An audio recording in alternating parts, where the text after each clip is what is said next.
Attention auditorice. Dans cet épisode, nous allons parler de suicide, de dépression, d'agression physique et de crimes racistes. Donc si le sujet est trop sensible pour toi, on te retrouve demain pour un nouvel épisode. Bonjour, vous avez choisi la réponse D. Mais d'abord, écoutez la question.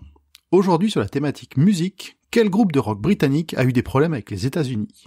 Est-ce que c'est 1. Joy Division, dont le chanteur se tuera avant la tournée américaine.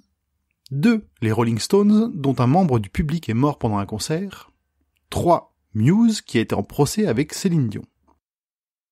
Toi, tu essayes encore de me piéger avec des affirmations qui sont toutes vraies.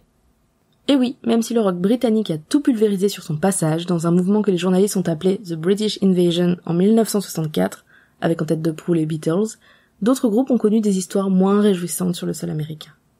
On commence avec Joy Division, un groupe de rock à la trajectoire supersonique.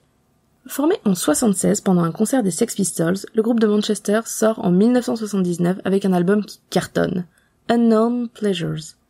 Quelques mois plus tard, Joy Division part en tournée européenne, ce qui va perturber la vie sentimentale du leader charismatique du groupe, Ian Curtis. Alors qu'il partage sa vie avec Deborah, qui vient de donner naissance à leur premier enfant, sa rencontre avec Annick, une journaliste belge dont il est tombé amoureux, vient tout compliquer. L'année suivante, le 17 mai 1980, le groupe doit s'envoler pour sa première tournée américaine, celle qui lui fera passer un cap dans le game du rock et de la célébrité. Mais cela n'arrivera pas, Ian se pend dans sa maison. La confusion dans sa tête, la dépression, ses crises d'épilepsie impossibles à soigner, la pression du groupe, c'était trop pour lui. Un mois après sa mort, le groupe sort un dernier titre, écrit par Curtis, dans lequel il raconte le délitement de son couple. C'est bien sûr Love Will Tear Us Apart, l'unique tube de Joy Division. Deuxième histoire, celle des Rolling Stones et du concert d'Altamont.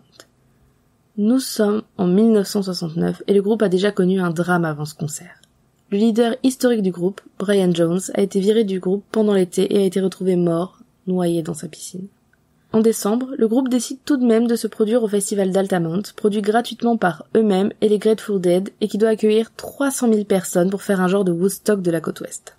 Pour gérer la sécurité de son festival, les Stones engagent les Hells Angels, le célèbre groupe de motards hors la loi, réputé violent et raciste. Ce sont aussi de gros consommateurs de drogue et d'alcool. Ils sont d'ailleurs payés en bière à hauteur de $50 000 qui seront largement consommés. Donc forcément, ça va vite déraper. D'abord, un des motards frappe le chanteur des Jefferson Airplanes qui tentait de défendre un spectateur afro-américain. Ensuite, ça tourne au drame. Pendant le concert des Rolling Stones, un jeune homme noir de 18 ans, Meredith Hunter, lève le bras en direction de la scène. Les Hells fondent alors sur lui et le frappent furieusement. Sous les coups de poing et de couteau, le jeune homme finit par succomber. Pour se défendre, les Hells prétendront que Meredith tenait un pistolet, mais l'arme n'a jamais été retrouvée.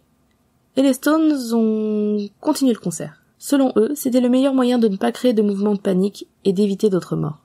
Après le festival, Jagger dira du service d'ordre qu'il avait engagé, si Jésus s'était présenté, les Hells l'auraient crucifié. Au final, Altamont fera 4 morts. Mais aussi 4 naissances, qui suffiront à la presse pour passer les événements tragiques presque sous silence. Enfin, l'histoire de Muse est moins triste, presque drôle. En 2003, Céline Dion prépare son premier spectacle à Las Vegas. 2 fois par jour dans une salle de 4000 places construite pour l'occasion par le Caesars Palace. Ce spectacle sera joué par la chanteuse jusqu'en 2019 et il aurait dû s'appeler Muse, comme le voulait l'équipe de la chanteuse. Sauf que Muse s'est déjà pris par un groupe de rock britannique dont certains titres passent sur MTV et qui commence à se faire un nom aux États-Unis. Alors certes, rien de comparable à Céline Dion, mais ce n'est pas non plus le groupe de bal du lycée Paul Cornu à Lisieux. Les managers de Céline, dans un acte de fausse générosité, proposent au groupe un accord à l'amiable accompagné de la très belle somme de 32 000 livres sterling. Évidemment, le groupe refuse. Et pour mettre la pression sur l'équipe de la chanteuse, qui a décidé d'utiliser le nom quand même, Muse publie un communiqué de presse révélant l'histoire et prévient qu'ils vont intenter un procès. Comme par magie, les managers rétropédalent et annoncent qu'en fait, Muse n'était qu'une proposition parmi 30 autres et que Céline a finalement choisi A New Day.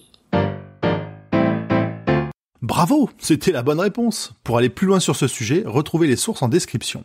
La réponse D est un podcast du label Podcut. Vous pouvez nous soutenir via Patreon ou échanger directement avec les membres du label sur Discord. Toutes les informations sont à retrouver dans les détails de l'épisode. À demain pour une nouvelle question sur la thématique Histoire Géo.